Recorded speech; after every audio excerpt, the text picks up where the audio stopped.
way namin para makatipid sa ulam. Next lang guys. Dito sa bahay kasi. No, sige.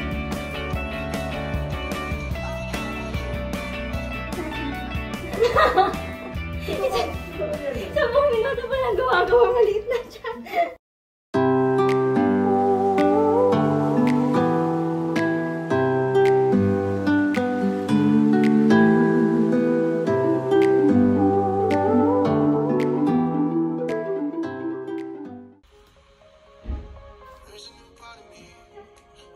Sabi ko kay Ren, gisingin niya ako ng maaga ngayon para mag-start ako ng early morning exercise.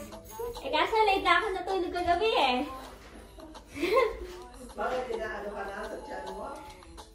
Hindi naman. Pero binibiro niya ako. Lumalaki na daw tiyan ko.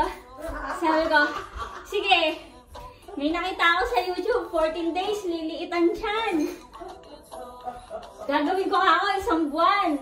Dapat sa birthday ko, maliit na itong tiyan ko. Nakapagod?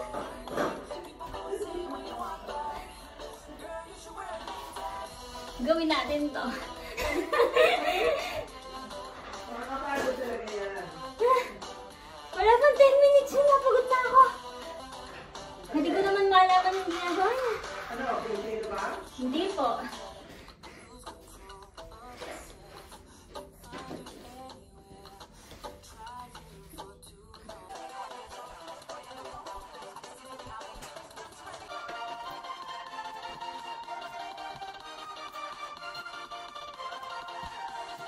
Pagka.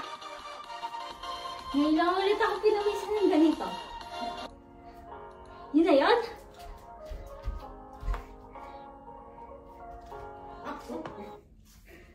Malit na dyan ka. Sabong minuto pa lang gawa maliit na dyan. So, palagi mo ginagawa. Watch out this, Ren. After 1 month. Ano yan? Ano yan? Anong pangalan yan? Si ano po, pangalan nito? Fit with Sally. Fit with Sally. Okay. Susunod, gagawa na ako ng bagong content. Fit with Apple.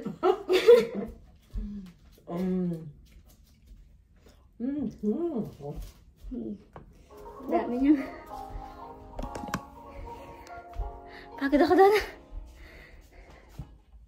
Hi guys! Hello again. Ayan, nakagigising ko lang and late na. It's 7:28 na ng gabi. Dumating kasi ako kanina dito. Antok na antok ako. Muntik pa akong makalagpas. Puti nakapag-stop agad ako. Muntik na ako mailagpas ng bus. Tapos, pagdating ko talaga nung nakatulog ako sa pagod. So, 5:45 ay nakatulog ako ng mahimbing. Ayan. So, ngayon ay sorry. Oops. Gawa ako ng sabi ko, diba, itong chicken na binili namin kahapon sa Costco ay gagawin kong adobo flakes. Maghugas na ako ng kamay.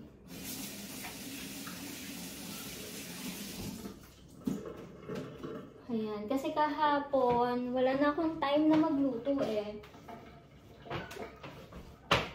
So ngayon, mukhang nag-ulam si Ren.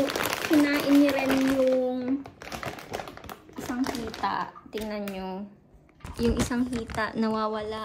Ninenok na ng malaking pusa.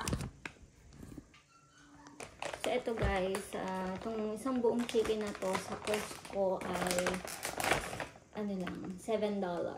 6.99 to be exact. At round off na natin ng $7.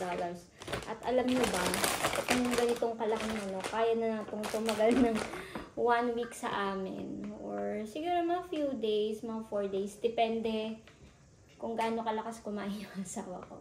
So, para tumagal ito, gagawin ko siyang adobo flakes. Naaamoy ng mga pusa itong chicken. Panay ang lapit nito. Ito kasi, yan si Chester. Matakaw kasi ang pusa na yan. And ayan naman si Winston. Ayan ang mga pets namin dito sa bahay. Pets ni Ate Edith. Alam nyo, magno-nosebleed ako sa mga pusa na yan. English kasi sila. English sila makipag-usap. Hindi ko na nakuhanan guys yung paghihimay ko ng chicken. Pero ito na siya. Ayan. Nahimay ko na at nagayat ko na rin yung mga ibang kailangan kong gayatin. So ito yung chicken, yung roasted chicken from from Costco. And then ayan, kalamansi. Baka magtaka kayo kung bakit meron ako ditong kalamansi. Galing yan kay Ate Bella. Si Bella o si Sarah. Follow niyo siya sa kanyang TikTok and Facebook account. Kaya nag-get na rin ako ng garlic and eto. Ito yung iniiyakan ko kanina. So, ito yung kailangan ko dyan. The usual adobo. So, ito special sauce na nabili ko dati sa Costco. Konti pa lang yung bawas. So, toyo and salt and pepper of course. And bahala na kayo kung may mga spices pa kayo na gustong ilagay. So guys, hindi ako marunong magluto ha. Lahat ng makikita nyo ay pacham lang or pachamba. Hindi ako magaling na cook.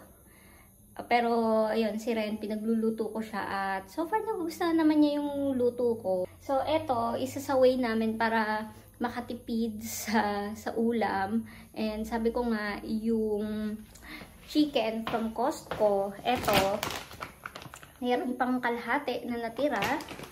Pag-iisipan ko pa kung anong gagawin ko. Siguro chicken macaroni or pan chicken sandwich, no? Pero si Ren kasi gusto niya itong chicken adobo flakes. So pag tinatamad na magluto ng ibang ulam or kailangan niyang kumain sa umaga or magbaon, kung kailangan niya magbaon sa work, pwede niyang baunin to. So, yan. Sige. Magluluto na ako, guys, kasi gutom na rin ako. Oops. Parang napalakas yata. So, ito. Nagpa-init na ako ng pan. Ano lang naman to? Mababaw lang. Kasi, ano naman siya hindi naman siya yung deep fry. Hindi ko dini-deep fry. Kasi nga, as much as possible, binabawasan ko yung oil. Ayaw naming mag-consume ng maraming oil. So, parang sangag lang siya na pa-adobo iigahin ko. Okay, let's start.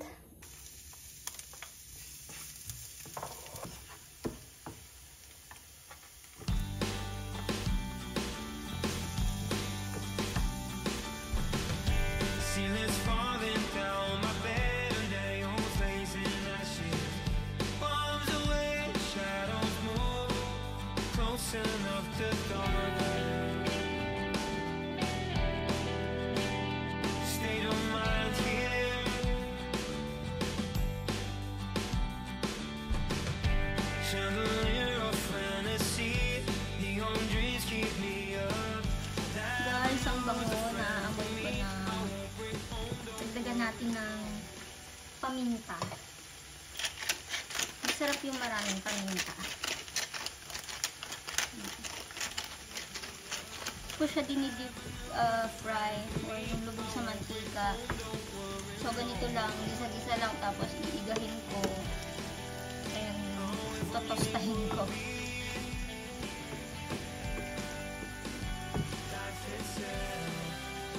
Tapos mamaya pitigaan ko na ng ito, kalamansi. Tapos hindi ako magaling magluto eh. Pacham lang lahat. Baka mekos-mekos lang guys. Mamaya pwede na yan. Marunong naman tayo for sure magluto ng adobo. Basta ako kasi ganito lang ako magluto. Pacham lang. Hindi kasi talaga ako magaling sa pagluluto. Mga basic lang. Minsan nanonood din ako sa YouTube kung paano. Ito na guys. So, mekos-mekos lang natin yan. Mamaya maiiga pa yan. Mas masarap na yan. Magugustuhan to ni Ren. Paborito niya to eh. Isa sa mga paborito niya. Tsaka konti lang yan. Kahit ganyan lang kadami, lagay mo sa 1 cup of rice. Mabubusog ka na. Sobrang tipid kasi ulam pag adobo flakes. At saka mura lang kasi ang chicken, yung roasted chicken sa Costco.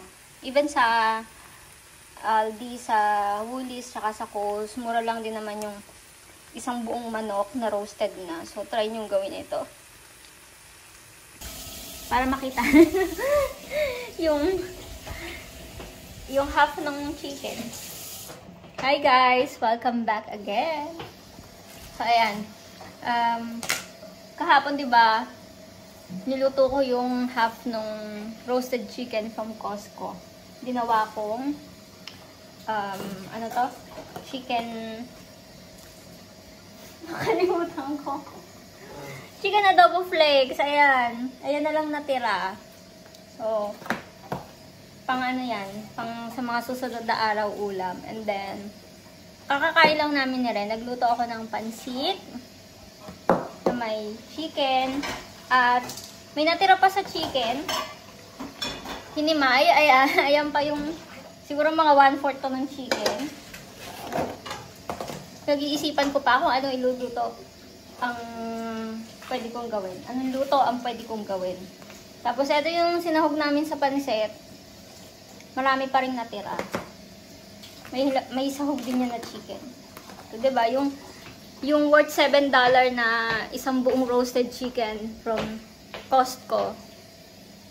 Ang dami ng napaggamitan. Tapos, guys, kain tayo dito ng dragon fruit. Wala ako sa sarili ko. Mabilis akong makalimot sa sasabihin. Mura ng kilo ng dragon fruit ngayon. Parang nabili ko to. Wala pang $4 yung kilo. Kaiba yung dragon fruit dito, guys. So, puti. Sa Pinas, bihira kaming makakain ng dragon fruit. Kasi diba mahal ang dragon fruit sa atin. Pero dito, afford. Kaya, ugaliin nyo kumain ng prutas at gulay dito. Kasi, afford na afford dito. Ang mga bilihin. Yung ibang pagkain. Pero pag sa labas nakakain, tapos luto na, isa-serve na lang sa'yo, expect nyo mahal talaga yon. Pero, if magluluto kayo sa bahay, kayong gagawa ng dish nyo, at bili kayo ng sarili nyong fruits, or kayo yung gusto nyong mag-blend, marami dito. Kain tayo. Gusto mo ba? Ubusin ko na tong kalahati Mag-slice ka na lang ng dragon fruit mo. Ito yung kalahati, Kain ko na. Sarap siya, guys, kapag malamig. Galing sa fridge.